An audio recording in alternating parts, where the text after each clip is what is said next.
السلام علیکم۔ ہفتے کی چھٹی ختم کیوں کی؟ کراچی میں بینک ملازمین سڑکوں پر نکل آئے۔ ہفتہ وار 2 چھٹیاں ختم کرنے پر بینک ملازمین کا شدید احتجاج۔ کیا آپ حالات حاضرہ سے آگاہی حاصل کرنا چاہتے ہیں؟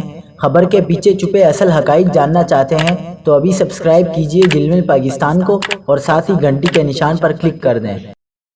آپ کو بتاتے چلیں کہ وزیر اعظم شہباز شریف کی جانب سے ہفتے میں 2 چھٹیاں ختم کرنے کے اعلان کے خلاف کراچی میں بینک ملازمین کی جانب سے احتجاج کیا گیا۔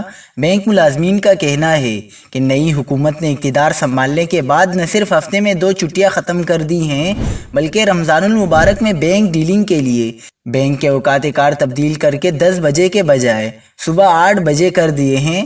دنیا بھر میں کاروباری سرگرمیاں ہفتے میں 2 روز بند رہتی ہیں۔ آئی چندی گڑھ روڈ پر ہونے والے احتجاج میں مختلف بینکوں کے ملازمین نے بڑی تعداد میں شرکت کی، جس میں مظاہرین نے بینرز اٹھا رکھے تھے اور حکومتی فیصلے کے خلاف نعرے بازی بھی کر رہے تھے۔ مظاہرین نے حکومت سے مطالبہ کیا کہ ہفتہ وار 2 چھٹیاں فوری طور پر بحال کی جائیں۔